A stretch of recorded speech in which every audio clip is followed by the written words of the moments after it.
Bonjour, je suis Alexandre Caminada, le directeur de l'école d'ingénieurs Polytechnique Sofia, école d'ingénieurs d'Université Côte d'Azur et école du réseau Polytech. Et je vais vous présenter l'école et les modes d'admission dans l'école. Alors tout d'abord, un petit mot sur les ingénieurs. Donc, il y a en France actuellement environ 1 million d'ingénieurs et chaque année il y a environ 40 000 nouveaux diplômés qui sortent de différentes écoles. Et donc l'ingénieur est une personne qui a, au cours de sa formation, une formation très large, aussi bien dans les domaines de sciences techniques que dans les domaines économiques, du management et des langues, qui lui permet de démarrer bien souvent par un métier qui est dans le domaine des sciences techniques, mais petit à petit de pouvoir évoluer au cours de sa carrière vers des métiers qui peuvent l'en écarter et qui peuvent l'amener à faire du management, de la gestion des ressources humaines ou de la gestion de projets ou diriger des entreprises, créer des entreprises, etc. Ça, c'est vraiment quelque chose qui est intéressant dans la formation d'ingénieur, c'est que ça mène à plein de métiers différents et à une bonne évolution de carrière au cours de sa vie. Alors, un ingénieur va travailler sur des produits et des services, de la conception jusqu'au recyclage et à la vente de celui-ci en couvrant tout un tas d'activités humaines qui passent par le fait de développer des choses, de faire la production, etc. Donc là, vous avez ici une image de différents secteurs d'activité dans lesquels les fonctions sont exercées. Cette diapositive permet de voir par l'image quelques secteurs. Donc on voit de la mécanique, de la robotique, du génie de l'environnement, de la chimie, du génie biologique. Voilà, là, à travers ces quelques images, quelques témoignages, on voit que l'ingénieur fait un peu de tout et intervient finalement, même si on ne le sait pas, dans tous les domaines de la société pour nous permettre de vivre mieux. Alors ici, je vais directement vous présenter la manière dont on rentre dans une formation d'ingénieur et avec quelques taux par rapport aux études antérieures que les étudiants ont pu faire. Alors voyez, pour entrer en école d'ingénieur, on peut y rentrer par une CPI ou une CPC, une classe préparatoire intégrée à une école ou une classe préparatoire commune à plusieurs écoles, à un réseau d'écoles. Et pour les écoles d'ingénieurs, ça représente environ 30% de l'effectif, ce qui correspond déjà à un effectif assez important. Ou bien on peut rentrer, donc quand on fait ça, on rentre directement dans l'école après le bac, dans la classe prépa intégrée ou dans la classe prépa commune à un réseau. Donc par exemple pour le réseau Polytech, c'est le cas. C'est une classe prépa commune à un réseau, donc un CPC. Tous les élèves des 15 écoles de classe préparatoire suivent le même programme, le même cursus. Et ensuite, donc, ils vont intégrer en cycle ingénieur une des 15 écoles, en première année du cycle ingénieur. Ou bien, on commence par faire, après le lycée, une classe préparatoire générale aux grandes écoles. Et là, ça veut dire qu'on n'est pas dans une école, on reste dans un lycée. Donc, on est les plus anciens élèves du lycée, on est les élèves d'enseignement supérieur qui sont dans le lycée, alors qu'avant, dans le cas précédent, on est dans l'école d'ingénieur et du coup, on est les plus jeunes dans l'école d'ingénieur, ce qui permet de côtoyer les élèves qui sont déjà en cycle ingénieur et plus âgés, qui peuvent apporter des conseils, etc. sur la formation. Donc quand on est en CPGE, on passe un concours. Donc le concours, il n'a pas lieu après le bac, comme pour les CPI et les CPC. Le concours, il a lieu après le CPGE, au bout de 2 ans. Et ce concours donc, va permettre de rentrer dans une école d'ingénieur. Donc là, on est en compétition avec les autres élèves. Alors globalement, c'est 35% des effectifs qui rentrent dans les écoles d'ingénieurs et qui viennent de cette voie-là. Dans le réseau Polytech, on a aussi un accès par l'intermédiaire du concours, qui est le concours CCINP, qui est le concours commun aux polytechniques, commun aux INP et aux écoles Polytech. Il y a 75 écoles sur ce concours. J'y reviendrai plus tard. Une autre voie, donc 35% des effectifs, c'est aussi ce qui se passe en gros dans le réseau Polytech. Après, ça dépend des écoles, mais chez nous, à Nice, par exemple, on est sur ces proportions-là. Donc on respecte, on est dans les proportions nationales. Sinon, on peut rentrer sur titre. Alors sur titre, ça veut dire qu'on a fait une formation qui donne lieu à un diplôme. Donc ça peut être aujourd'hui un DUT, donc un diplôme universitaire technologie, pour les élèves qui sont en deuxième année dans les IUT, qui ne sont pas encore rentrés en première année, qui eux sont sous le format BUT, bachelor. Ou bien on vient de BTS, ou bien on vient d'une licence 2, ou bien d'une licence 3, et demain, donc, les diplômés du BUT, dans 2 ans ou dans 3 ans, quand les diplômés du BUT, les premiers sortiront. Donc là, vous voyez que ça représente, pour les DUT et les BTS, ça représente à peu près 20% des effectifs des écoles d'ingénieurs. Et pour les élèves qui viennent de licence, ça représente à peu près 15% des effectifs des écoles d'ingénieurs. Et là aussi, nous, on est à peu près dans ce standard-là. On a un petit peu plus de DUT, peut-être 22%, et un petit peu moins de licence. On est plus proche des 10% que des 15%. Donc vous voyez que la voie royale pour rentrer en école d'ingénieur, c'est quand même d'avoir fait une classe prépa, soit intégré à une école, ce qui veut dire que vous rentrez dans une école, vous faites la classe prépa de l'école et vous restez dans l'école souvent. C'est ça que ça veut dire, hein. Il n'y a pas de changement d'école à la fin de la classe prépa intégrée, vous restez dans la même école. Soit la classe prépa commune, auquel cas vous pouvez changer d'école après la classe prépa, soit la classe prépa générale aux grandes écoles. Alors pour regarder un petit peu ce que ça veut dire, en termes de taux de sélection, il est important de regarder les effectifs. Donc là, vous voyez qu'en CPGE, sur la rentrée 2021, il y a à peu près 37 000 élèves qui sont en CPGE dans les filières scientifiques, attention, hein, et que donc ces 37 000 élèves-là vont se présenter pour intégrer une école d'ingénieur. Et donc, dans les écoles d'ingénieurs, on va retrouver, en termes de taux, 35% des effectifs de l'école d'ingénieur qui vont venir des 37 000 élèves qui se trouvent dans les CPGE. Alors, si on regarde ça autrement, des élèves de licence, donc il y en a 223 000 à peu près qui sont rentrés en première année dans les filières du supérieur. Et donc vous voyez que 223 000 élèves, sachant qu'en réalité, il y a seulement 15% des élèves qui sont en cycle ingénieur qui viennent de licence. Donc on voit bien qu'il y a beaucoup plus de candidats et avec un taux d'admission beaucoup plus faible pour les élèves qui viennent de licence, etc. Et donc on voit bien par ces chiffres que la meilleure moyen d'accéder dans un cycle ingénieur, c'est quand même de commencer par une école d'ingénieur post-bac, sinon de faire une CPGE, sinon de passer par un BUT ou un BTS ou une licence, parce que les taux d'acceptation sont de plus en plus resserrés au fur et à mesure, selon les différentes formations que l'on a suivies avant de rentrer en cycle ingénieur. Là, vous avez une petite diapositive qui présente les effectifs globaux dans les écoles publiques et les écoles privées d'ingénieurs, qui représentent aujourd'hui 172 000 élèves au total, dont 25 000 qui suivent une formation qui est spécifiquement par apprentissage. Les autres sont en format étudiant classique. Et là, vous avez donc aussi le chiffre tout à fait en bas à droite. Donc sur les 15 écoles du réseau Polytech, il y a 17 500 étudiants actuellement. Donc vous voyez que le réseau Polytech, ça représente en gros 10% de l'effectif de l'ensemble des écoles publiques et privées d'ingénieurs. Et ça constitue en cela le premier réseau d'écoles d'ingénieurs en France sur le terme de l'effectif. Et on le retrouve ici. Donc là, on regarde les écoles publiques. Donc cette fois-ci, les écoles publiques, c'est seulement 106 000 étudiants. Et vous voyez que nous, en tant qu'école publique, dans le réseau Polytech, les 15 écoles publiques, hein, on représente 17 500 élèves. Donc on est sur un taux par rapport aux écoles publiques qui approche les 20%. On est entre 15 et 20%. Et on voit bien sur cet histogramme que ce réseau-là est le premier en termes d'effectifs, en comparaison avec les autres réseaux qui sont affichés là, qui sont le réseau des INSA, des UT, des arts et métiers ou des écoles centrales. Et ces chiffres-là, donc, ce sont des chiffres qui sont publiés par le ministère chaque année. Le nombre d'élèves en école d'ingénieur du réseau Polytech augmente régulièrement parce que ce réseau s'étend. Donc on est 15 écoles actuellement. La 15e école, c'est l'école de Polytech Angers, qui est devenue Polytech l'année dernière. Donc on était 14. L'année d'avant, il y avait Nancy qui était arrivée, donc on était 13, etc. Et actuellement, donc, on a 15 écoles du réseau Polytech, plus 5 écoles associées supplémentaires qui ne s'appellent pas encore Polytech quelque chose, mais qui sont des écoles qui sont dans le tuyau pour devenir demain une école Polytech ou après-demain. Et donc vous voyez que c'est quelque chose qui est en plein dynamisme.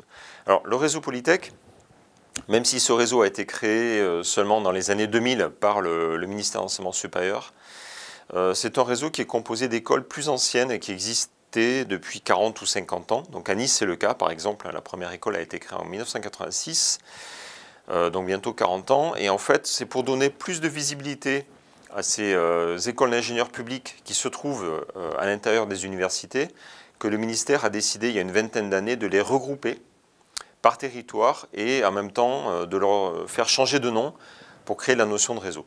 Donc à Nice, typiquement, il y avait 2 écoles d'ingénieurs, une en informatique, une en électronique, et une formation de master en génie biologique. Et tout ça, ça a été regroupé pour former l'école Polytechnique Sophia et l'école d'ingénieurs. Donc c'est comme ça pour toutes les écoles.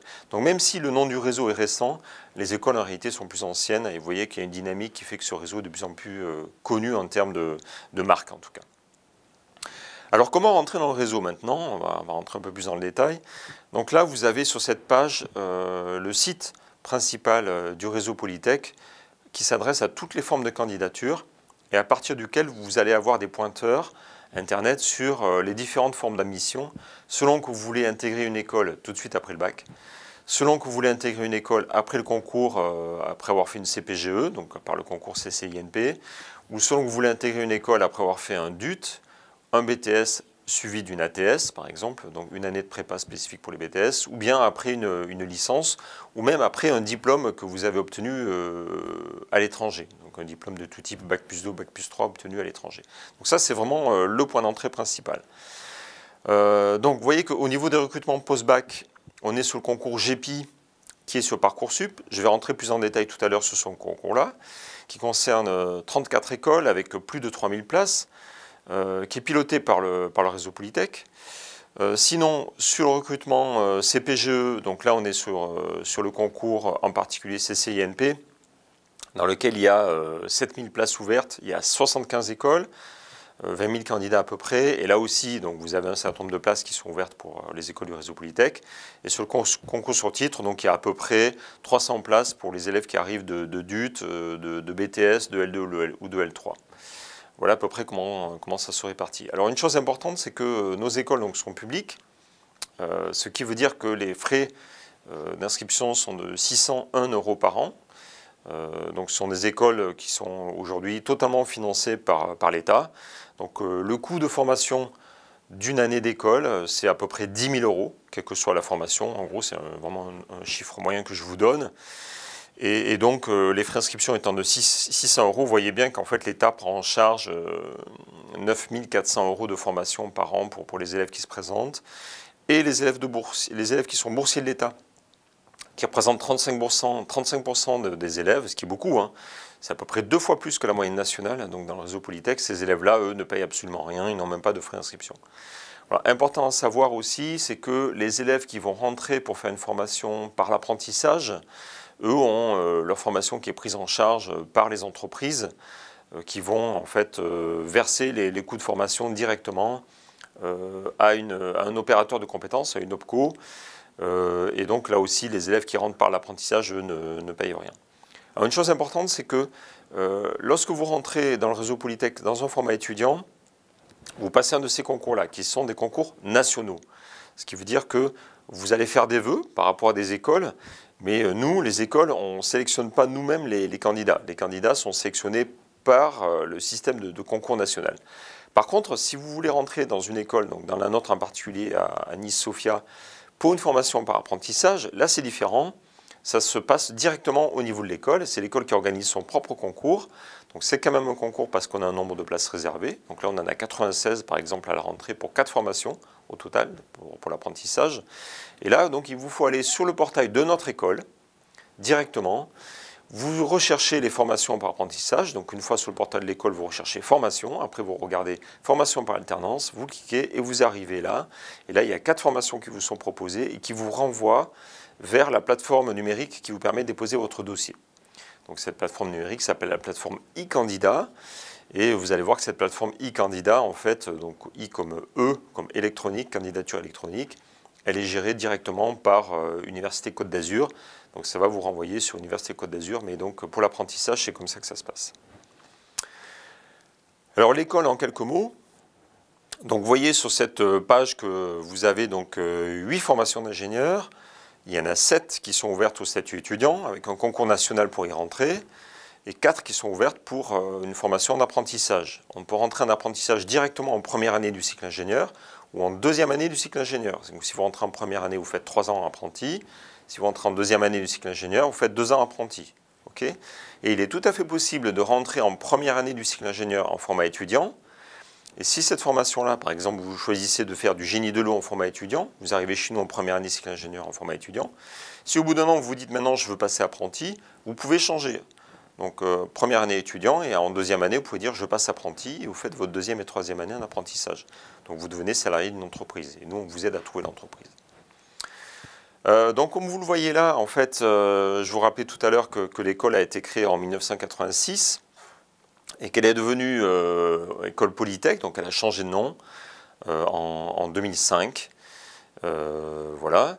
Et donc sur la droite, donc, vous avez une vue du campus. Alors, on est sur un campus qui est très moderne, très récent, qui a été ouvert en 2014, qui est super. Donc vous voyez que l'école est plutôt bien classée dans les classements nationaux. Donc les classements 2022 que vous avez là, on est 8e école publique post-bac classée par le Figaro, on est 11e école publique post-bac classée par l'étudiant, et on est première école publique post-bac classée par Happy Hat School en 2020, qui est un classement qui interroge directement les étudiants en fait, alors que les deux autres classements sont basés sur des indicateurs donnés par la commission des titres d'ingénieur à travers l'école. Une chose importante en bas, donc vous voyez que le diplôme d'ingénieur, c'est un diplôme qui donne lieu à une certification par la commission des titres d'ingénieur, donc la CTI, qui examine la qualité de formation des élèves, le taux d'insertion des élèves, le niveau de recrutement des élèves, les liens avec les entreprises, le lien avec l'international. Donc une élève, pour pouvoir délivrer le diplôme d'ingénieur, doit passer par une certification CTI, donc nous sommes certifiés CTI. Donc attention aux écoles qui disent délivrer des diplômes d'ingénieur mais qui ne sont pas certifiés CTI, ce sont des fausses informations. Et par ailleurs, nous délivrons aussi à nos élèves donc, un grade européen à travers un Master of Science and Engineering qui donne en fait le grade européen de master qui permet en fait d'avoir une reconnaissance mondiale. Donc ce grade, c'est un grade dit EURACE qui permet à nos élèves d'avoir une reconnaissance mondiale de leur niveau Bac plus 5 et de pouvoir travailler partout dans le monde en tant que cadre supérieur dans une entreprise et aussi de pouvoir démarrer directement une thèse de doctorat sans avoir à faire un master puisque ça donne le grade de master. Voilà, ce sont des choses qui sont importantes. Chaque année, on a à peu près 5% de nos élèves diplômés ingénieurs qui poursuivent en thèse de doctorat quelque part dans le monde, sachant que l'on diplôme entre 300 et 350 élèves. Donc vous voyez que ça veut dire qu'on a entre 15 et 20 élèves qui poursuivent en thèse doctorat après leur diplôme d'ingénieur chaque année. Autre élément de certification, donc l'école est certifiée depuis maintenant une bonne dizaine d'années, ISO 9001 version 2015 par le bureau Veritas, donc c'est une certification externe. Donc chaque année on est réévalué pour l'année en cours et tous les 3 ans on est totalement réévalué sur l'ensemble de nos processus. Et donc pour vous, élèves, et pour les entreprises, c'est un critère de qualité important. Vous savez que quand vous venez dans l'école, nous avons cette certification, donc ça veut dire que nous savons ce que nous faisons, nous savons pourquoi nous le faisons, et nous sommes dans un processus d'amélioration continue. Donc là, vous avez sur la gauche quelques chiffres clés de la rentrée 2021. Donc l'effectif en classe prépa post-bac, c'est 120 places. L'effectif ensuite au total du nombre d'élèves, c'est donc un peu plus de 200 étudiants en cycle préparatoire. Donc vous avez les 120 qui sont en première année et puis on en a donc un certain nombre, à peu près 85% qui passent en deuxième année. C'est la raison pour laquelle donc vous dites 120 en première année cycle préparatoire, donc on devrait être à 240 en deuxième année. Mais non, chaque année on a 20 à 30 élèves qui ne passent pas de la première année du cycle préparatoire à la deuxième année. Pour diverses raisons, ils se sentent mal dans l'école, ils se rendent compte que cette formation n'est pas faite pour eux, ils ont des problèmes personnels par ailleurs, ou tout simplement ils n'ont pas le niveau. Donc ils ne sont pas autorisés à passer, donc il faut, à l'issue de la première année de cycle préparatoire, avoir au moins une moyenne de 10 sur 20 pour passer en deuxième année. Et donc, ça, donc là, il y a un critère, il y a un filtre, mais on est dans les mêmes quotas que les CPGE. Pour les CPGE, donc vous savez que pareil, le taux de réussite, c'est entre 80 et 85%, et donc on est exactement pareil, c'est ni plus difficile, ni moins difficile qu'une CPGE, c'est pareil, sachant que les programmes de formation que nous avons en cycle préparatoire sont ceux de CPGE, avec essentiellement des maths et de la physique. Donc ça, c'est vraiment l'essentiel du programme. On est à plus de 50% du programme là. Et ensuite, des cours d'informatique, des cours d'électronique, des cours d'anglais et des cours de communication écrite et orale. Voilà, ça, c'est le programme que nous avons en classe prépa intégrée, qu'on retrouve dans les 15 écoles du réseau Polytech. Alors, donc, revenons sur les candidatures. Donc, on a, sur les 120 places que nous avons en classe prépa, on a à peu près, donc on passe par Parcoursup, et uniquement par ça. Donc, on a environ 5000 candidats, c'est-à-dire des candidats qui ont exprimé un vœu pour venir dans notre école. Alors, attention, il ne faut pas se dire, oula, il y a 5000 candidats, il n'y a que 120 prix. Les 5000 candidats ne postulent pas que chez nous, évidemment. Les 5000 candidats dont vous ferez partie, on le souhaite, vont candidater aussi dans les autres écoles du réseau Polytech, peut-être dans des écoles du réseau des INSA ou du réseau des IUT ou dans des CPGE. Et donc sur ces 5000 candidats, il y en a un certain nombre qui candidatent chez nous mais qui feront le choix d'aller ailleurs. Okay, donc là-dessus, on est bien d'accord, hein, le filtre, c'est pas je passe directement de 5000 à 120, c'est les 120 qui viennent sont des élèves qui ont envie de venir chez nous. Alors on a observé depuis l'année dernière, avec la réforme du bac, qu'on a donc un fort taux d'élèves qui sont arrivés chez nous en première année, qui ont suivi les spécialités maths et physique. Et donc ça, c'est vraiment la chose qui est importante. Il faut avoir fait maths en première et en terminale, et il faut avoir fait physique en première, et il est plutôt préférable d'avoir continué sur la physique en terminale. Et sinon, après, une partie des élèves qui sont arrivés chez nous ont fait maths et numérique. Alors vous allez me dire, on n'arrive pas à 100% parce qu'il y a aussi ceux qui ont fait maths et une autre matière de sciences qui peuvent être les sciences de l'ingénieur, qui peuvent être de la science et vie par exemple. Et donc vous voyez qu'en fait on est capable d'admettre en fait les élèves qui ont fait des choix de spécialités variés, et maths est indispensable, et vous voyez qu'on a quand même une certaine homogénéité. Donc c'est un conseil que je devrais vous donner, c'est plutôt de faire maths physique. Alors après, il y a aussi maths complémentaires, c'est une bonne chose. On a les 3/4 de nos élèves qui ont fait aussi maths complémentaires, pour ceux qui sont arrivés l'année dernière. Quel profil sinon par rapport à la mention au bac? Donc évidemment, quand on recrute, ça se passe au mois d'avril-mai, on ne connaît pas les mentions au bac des élèves qu'on recrute. On le découvre quand on arrive à la rentrée, quand les élèves arrivent et qu'on leur demande quelle mention au bac vous avez obtenue. Et donc vous voyez qu'on est sur du 50% mention très bien, 50% mention bien, avec une moyenne au bac qui se situe entre 15 et 16. Voilà à peu près où on se situe. Alors chaque année, il y a un élève ou deux élèves qui arrivent avec une mention A bien, dont je ne mentionne pas ici, parce qu'ils ont été invités à passer les épreuves écrites du concours. Ils ont bien réussi les épreuves écrites, ils sont remontés dans le classement pour pouvoir rentrer dans l'école, et du coup, ils ont réussi à rentrer malgré tout, même s'ils n'avaient pas une mention bien ou très bien au bac. Donc ça, c'est pour le cycle préparatoire. Pour ce qui est donc du cycle ingénieur, vous voyez que nous avons un peu plus de 1000 élèves en cycle ingénieur, donc 1100 élèves en cycle ingénieur.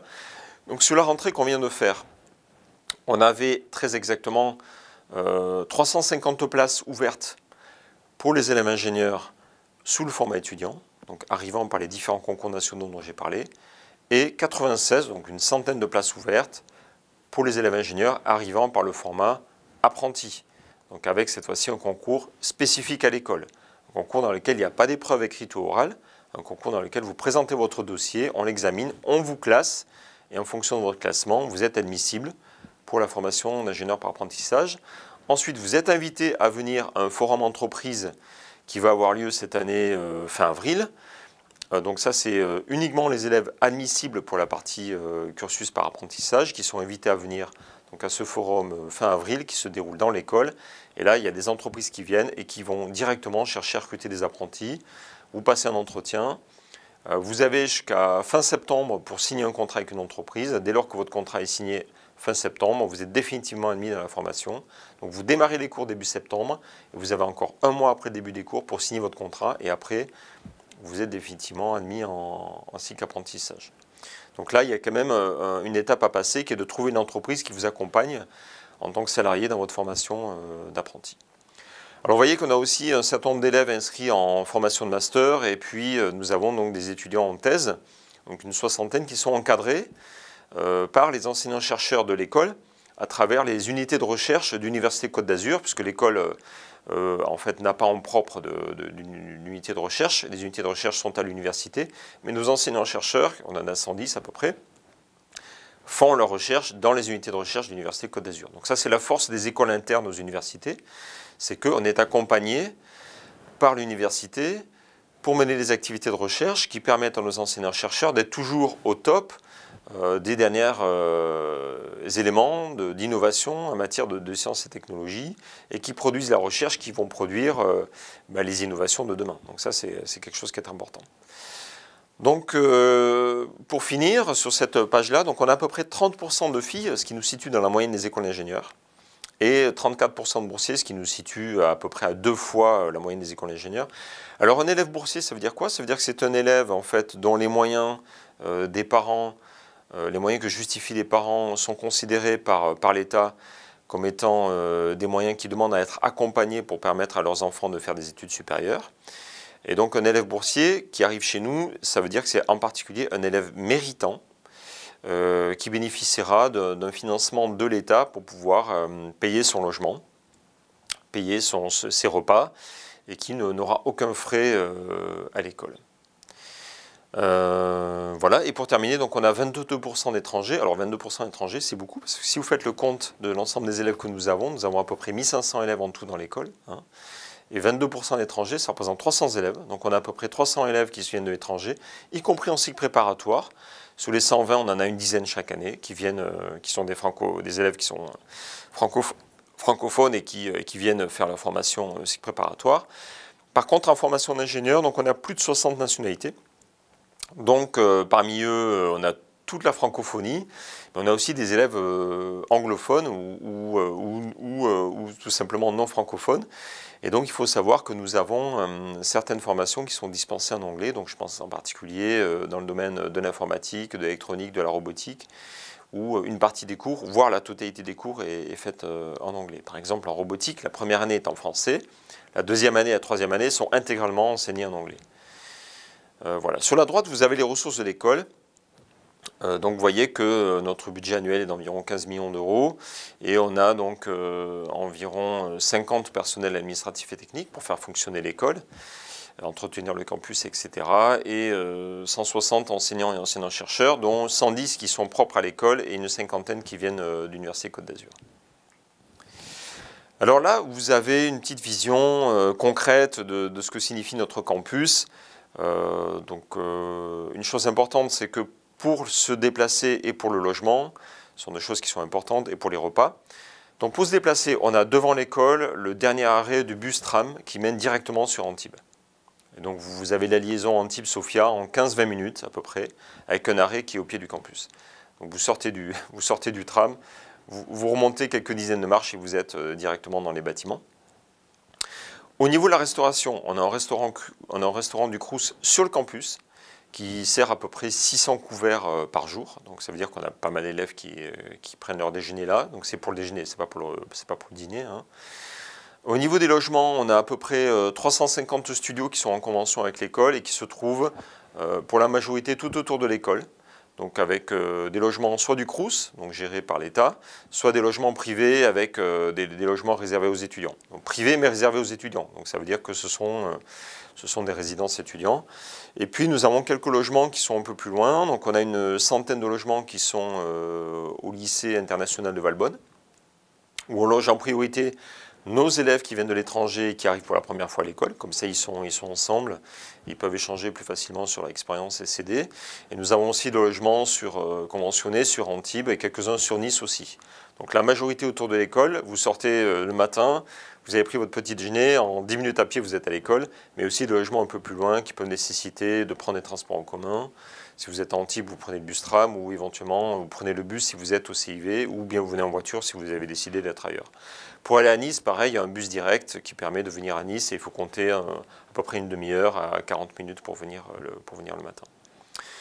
Voilà. Sinon, en termes d'équipement, donc on a une centaine de salles de travaux dirigés, travaux pratiques à peu près, et qui offrent tout ce qu'il faut en termes d'informatique, d'électronique, de génie civil et autres, génie biologique et hydraulique. Et aussi les langues. Ce qui est important, on a donc un laboratoire de langue qui vous permet en autonomie de venir à tout moment prendre un casque et travailler sur un logiciel pour approfondir votre apprentissage des langues, sachant que l'anglais est obligatoire et que nous avons des langues qui sont aussi des langues en option, une deuxième langue, donc qui permettent de faire soit de l'anglais renforcé, une fois que vous avez obtenu le TOEIC obligatoire de niveau 785, donc le niveau B2 européen. Mais vous pouvez aussi faire de l'allemand, de l'espagnol, du chinois et on pense ouvrir à la rentrée prochaine en 2022 aussi des cours supplémentaires en japonais et en italien, parce qu'on a une forte demande territoriale.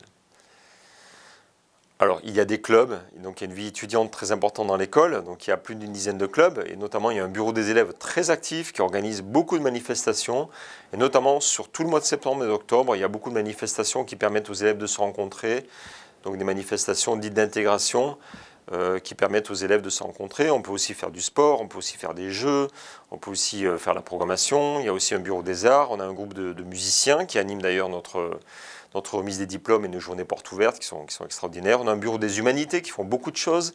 aussi en matière de développement durable et d'accompagnement de projets avec des associations locales pour, par exemple, récupérer des ordinateurs ou bien développer, par exemple, la permaculture sur le site ou bien planter des arbres fruitiers pour avoir plus d'abeilles, voilà. Et nous avons donc dans l'école une personne qui est responsable de cet aspect-là, développement durable et responsabilité sociétale des entreprises, et qui gère ça avec les élèves. Donc de la même manière, sur la vie étudiante, on a aussi une personne qui est en charge avec les étudiants, avec les différents clubs, d'organiser tout ça et de s'assurer que les manifestations se passent bien. Sachant que les élèves ont aussi donc 2 cafétérias sur le site des Templiers, là où il y a le cycle ingénieur, et une cafétéria sur le site des Lucioles, là où il y a le cycle préparatoire, avec une animation faite par les étudiants. On peut prendre son petit déjeuner le matin, prendre un café à la pause, avoir un plat de pâtes à midi, enfin voilà, il y a des choses comme ça. Et sur l'extérieur du campus, on a des tables un petit peu partout qui permettent de manger dehors. On a la chance d'avoir un climat extraordinaire. Et du campus, on a une vue sur la mer et sur la montagne, donc c'est au milieu des arbres, donc on est vraiment très très bien lotis, on a beaucoup de chance. Alors maintenant, je vais vous parler plus précisément du cycle préparatoire et de la manière dont c'est organisé, parce que c'est un cycle préparatoire donc, qui est mené par l'ensemble du réseau Polytech. C'est très original et avec un fonctionnement qu'on ne retrouve pas dans d'autres écoles. Alors le cycle préparatoire s'appelle le PUIP, qui veut dire Parcours des écoles d'ingénieurs Polytech. Il est commun, il dure 2 ans, comme tous les cycles préparatoires. Il se déroule dans chacune des écoles. Et ce qui est important de savoir, c'est que quelle que soit l'école où vous ferez votre cycle préparatoire, une fois que vous avez fait votre cycle préparatoire en 2 ans, en fonction des notes que vous aurez obtenues pendant ces 2 années-là, et aussi des notes que vous avez obtenues pendant le bac, vous allez être classé. Donc tous les élèves au niveau national des cycles préparatoires du réseau Polytech, donc plus de 2000 élèves de la 2e année du cycle préparatoire, vont être classés au niveau national et ils vont choisir l'école et la formation d'ingénieur qu'ils veulent suivre. Donc le premier va choisir l'école et la formation d'ingénieur où il veut aller, puis le deuxième, puis etc., puis etc. Et il y a autant de places ouvertes dans les formations d'ingénieurs que d'élèves qui sortent du cycle préparatoire de Polytech. Donc ça veut dire que quand vous avez passé le concours d'entrée en cycle préparatoire pour entrer dans le réseau Polytech, si vous réussissez vos études du cycle préparatoire, si vous passez de la 1re à la 2e année, après vous êtes garanti de rentrer dans une formation d'ingénieur, et ça c'est la force de ce système-là. Autre chose, c'est que vous dites ok, il faut faire un vœu et en fonction du classement on choisit une école. Ce que l'on observe, c'est que il y a 85% de garantie à ce que le premier vœu de l'élève soit un vœu qui soit satisfait en termes de domaine scientifique et technique. Ce qui veut dire que si vous voulez faire de l'informatique, quel que soit votre classement, vous êtes garanti d'avoir une formation en informatique qui vous sera proposée dans une des 15 écoles du réseau. Vous n'aurez peut-être pas l'école que vous vouliez, ça dépend vraiment de votre classement, parce qu'il y a des écoles qui sont plus demandées que d'autres, mais vous aurez la garantie du domaine, ce qui est important. Si en cycle préparatoire, vous dites demain je veux faire de la mécanique, vous serez orienté vers une formation d'ingénieur en mécanique dans une des 15 écoles, pas dans une formation d'ingénieur en chimie. Okay, donc ça c'est un élément qui est très important. Donc je vous disais 85%. Ensuite on a 10% des élèves qui sont orientés sur leur 2e vœu. Donc ça veut dire que si vous dites informatique en 1er vœu et électronique en 2e vœu, vous aurez informatique ou électronique. Donc c'est ça qui est vraiment important. Donc ça veut dire que par rapport aux élèves qui viennent faire le cycle préparatoire chez nous, à Nice, lorsque vous passerez en cycle ingénieur, une partie vont rester à Nice, à peu près la moitié chaque année, selon leur classement et leurs vœux. La moitié reste à Nice, donc sur les 120 que nous avons, 60 vont rester à Nice en cycle ingénieur, et l'autre moitié va partir dans une autre école. Et de la même manière, sur le cycle ingénieur à Nice, puisque nous avons 120 places réservées, on va avoir 60 élèves à peu près qui viennent de notre propre cycle préparatoire et à peu près 60 élèves qui vont venir du cycle préparatoire d'une autre école. Donc quand vous arrivez en cycle ingénieur à Nice, vous allez rencontrer des élèves qui viennent d'ailleurs, nécessairement. Donc comme je vous disais tout à l'heure, 350 places en formation étudiante, 100 places en formation par apprentissage, 450 élèves en tout. Sur ces 450 élèves, il va y en avoir une soixantaine qui viennent de notre propre cycle préparatoire. Une soixantaine qui viennent d'un autre cycle préparatoire du réseau Polytech, une centaine qui viennent d'une classe prépa générale aux grandes écoles qui sont arrivées par le concours commun, à peu près 60-70 qui viennent d'une formation de type DUT ou BTS avec ATS, environ une quarantaine qui viennent d'une licence, puis d'autres élèves qui viennent de l'étranger avec une formation spécifique qu'ils auront eue à l'étranger. Voilà à peu près comment les choses se répartissent. Alors après, là ce sont vraiment des chiffres globaux que je vous donne. En réalité, donc selon les formations, il va y avoir plus ou moins d'élèves qui viennent de DUT ou de CPGE. Selon si la formation est un apprentissage ou format étudiant, là aussi, on a des choses un peu différentes. Par exemple, on a quand même encore, jusqu'à maintenant, beaucoup plus d'élèves de CPGE qui viennent en format étudiant qu'en format apprenti. Mais il y en a quand même. Et on a, par exemple, un équilibre assez fort sur l'apprentissage ou sur le format étudiant qui viennent d'élèves de DUT. Oui, donc ça dépend. Donc il n'y a pas une règle générale là-dessus, ça dépend vraiment des situations. Un peu plus de détails sur ce cycle préparatoire. Il y en a 3 principaux. Donc, commençons par le PUIP-A. Donc le A, ouvert aux bacheliers scientifiques, qu'on trouve donc dans notre école à Sofia, et qui est ouvert, lui, aux bacheliers scientifiques de manière générale, et qui ouvre à 80 spécialités dans le réseau Polytech. 80 spécialités, mais attention, les spécialités génie biologique, donc qui se trouvent à Marseille et à Sofia Antipolis, ne sont pas accessibles par le PUIP-A. Pour entrer sur le génie biologique à Marseille ou à Sofia, il faut passer par le PUIP-B, donc B comme bio. Lui aussi, donc, pour les bacheliers scientifiques, attention, ce PUIP-B, nous ne le faisons pas à Sofia. Il permet donc ce cycle B d'intégrer les spécialités du réseau qui se trouvent dans le domaine de l'eau et de l'environnement et celles qui se trouvent dans le domaine du génie biologique et génie alimentaire. Ce qui donne en fait 15 spécialités accessibles. Okay, donc 80 par le PUIP-A, 15 par le PUIP-B. Et attention, ce PUIP-B est présent uniquement dans les écoles d'Angers, de Clermont-Ferrand, de Lille, de Montpellier et de Paris-Sorbonne. Donc en gros, si vous voulez faire la formation d'ingénieur en génie biologique de Polytechnique Sofia, vous devez vous présenter au concours sur Parcoursup en sélectionnant PUIP-B et vous partirez faire votre prépa dans une de ces 5 écoles. Ensuite, vous serez classé nationalement et vous reviendrez à Nice pour faire la formation d'ingénieur en génie bio. 2 autres PUIP, donc le PUIP-B qui est réservé aux bacheliers STID2 et STL. Pareil, on ne le fait pas à Sofia. Donc là, c'est un PUIP qui se passe en couplage avec un IUT. Donc là, ça veut dire qu'en fait, il y a un certain nombre d'IUT, donc il y a seulement 7 écoles qui le font, qui reçoivent des élèves sélectionnés en PUIP-D. Donc ces élèves-là vont suivre le cursus de BUT ou de DUT, mais aujourd'hui c'est les BUT, vont avoir quelques cours supplémentaires donnés par une école du réseau Polytech, et au bout de 2 ans, ils pourront intégrer un cycle ingénieur par cette voie-là. Vous voyez que c'est un cursus un peu particulier. Alors, tout se passe par Parcoursup, hein, quel que soit le domaine du PUIP. Dans Parcoursup, vous choisirez le PUIP que vous voulez suivre. Donc, sur Parcoursup, en fait, vous allez choisir le concours GEPI Polytech. Il vaut un seul vœu, et il ouvre donc à plus de 3500 places au bac général.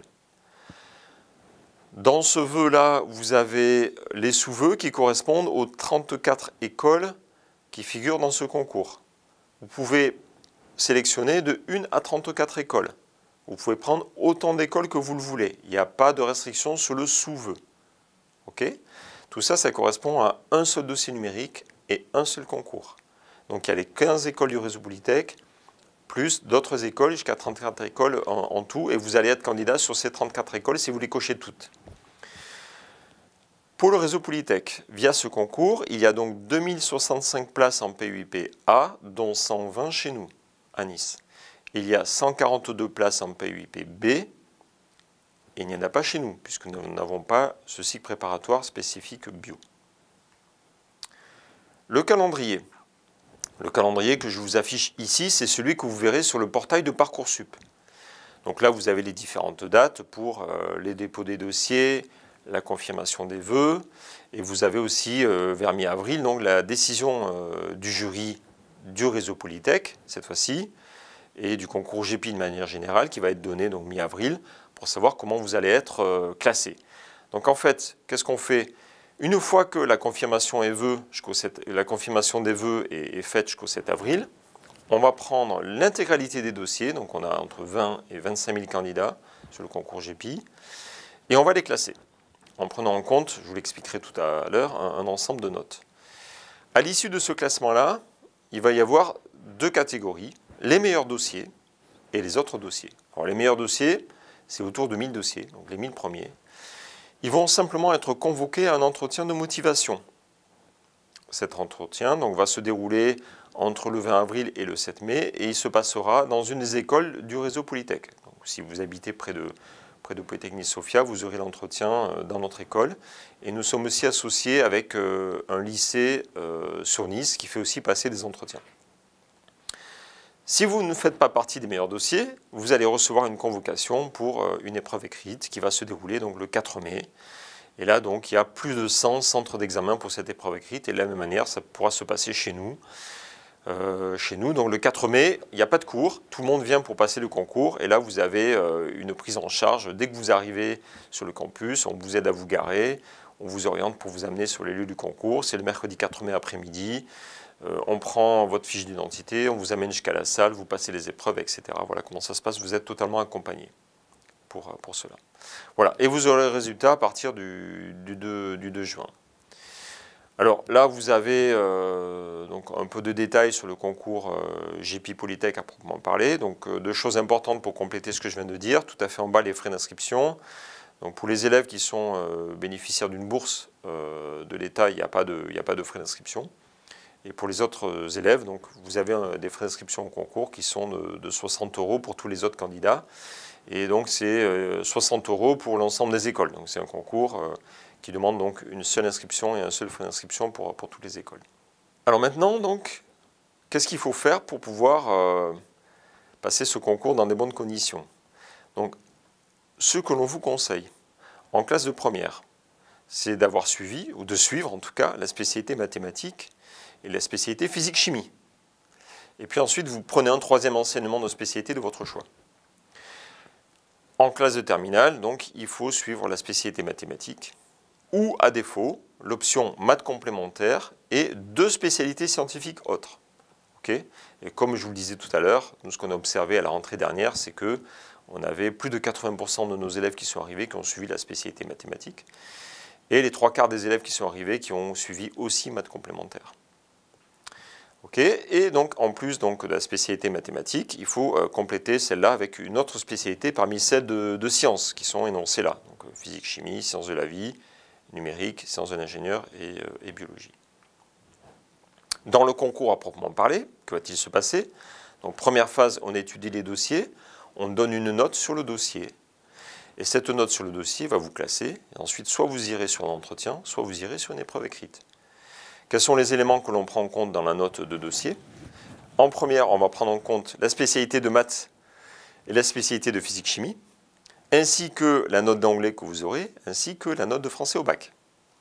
Et on va prendre aussi en compte des notes de terminale, la spécialité de maths ou la spécialité de maths complémentaires, et la deuxième spécialité scientifique que j'ai énoncée tout à l'heure, ainsi que la note d'anglais. Voilà, alors tout ça, ça donne lieu à une pondération dans cette pondération, évidemment, ce qui concerne la science est plus important que le reste. Donc on va avoir des poids plus forts sur les maths et la physique que sur l'anglais ou le français, mais néanmoins tout est considéré. Donc il ne faut rien négliger. D'autant plus que l'anglais, le niveau d'anglais, je vous rappelle, pour être diplômé ingénieur, il faut avoir un niveau d'anglais au minimum correspondant au B2 selon le système de classement européen. Un petit détail sur les entretiens et les épreuves écrites. Comment se préparer? Donc les entretiens pour les meilleurs élèves. Donc cet entretien dure 25 minutes, vous n'avez rien à préparer de particulier. Hein. Ce n'est pas un entretien technique où on essaie de savoir quel est votre niveau de compétence. C'est plutôt un entretien qui est une discussion entre le candidat et un jury de 2 personnes pour savoir pourquoi vous voulez faire une formation d'ingénieur. Et est-ce qu'on estime que vous avez les aptitudes humaines pour pouvoir le faire? Est-ce que vous êtes capable de vous exprimer normalement? Et ce genre de choses. Voilà, ça donne lieu à une note derrière.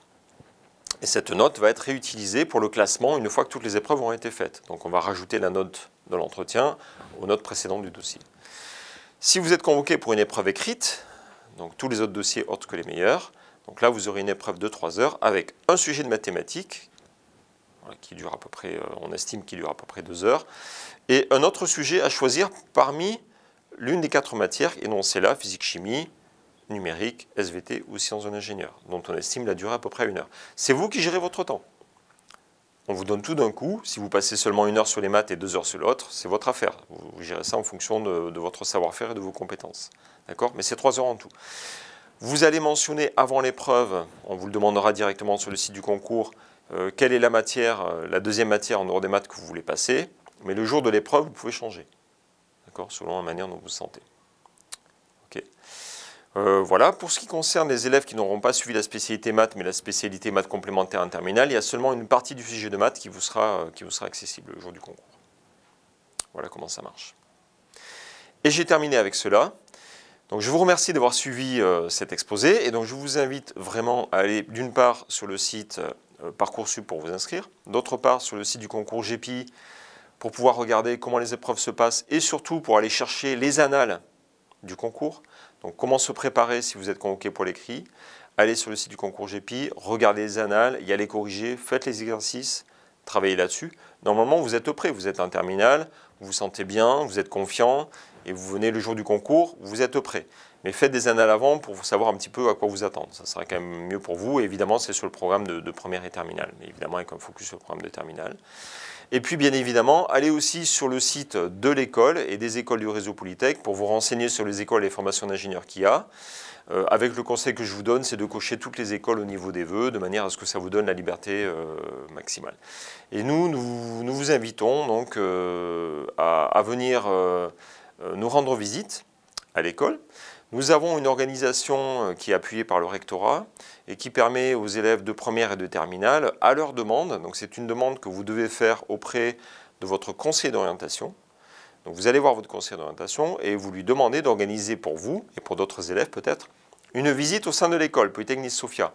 Votre conseiller d'orientation va prendre contact avec la personne qui s'occupe des visites chez nous, qui va vous recevoir, qui va vous faire visiter l'école, et vous aurez la possibilité d'assister à un petit moment dans un cours, ce qui vous permet de vous rendre compte de comment ça se passe. Vous rencontrerez les autres élèves qui sont déjà là dans l'école. Donc non seulement vous verrez le campus, mais vous verrez d'autres élèves. On vous offrira un petit pack pour vous désaltérer, pour manger quelque chose, et ce sera avec grand plaisir qu'on vous accueillera pour cette période-là. Voilà. N'hésitez pas à nous contacter, sinon sur le portail internet de l'école, vous avez tout un tas de contacts que vous pouvez joindre pour avoir plus de renseignements. Je vous remercie et je vous souhaite une bonne continuation dans vos études et une bonne journée, et j'espère vous voir à très bientôt. Au revoir.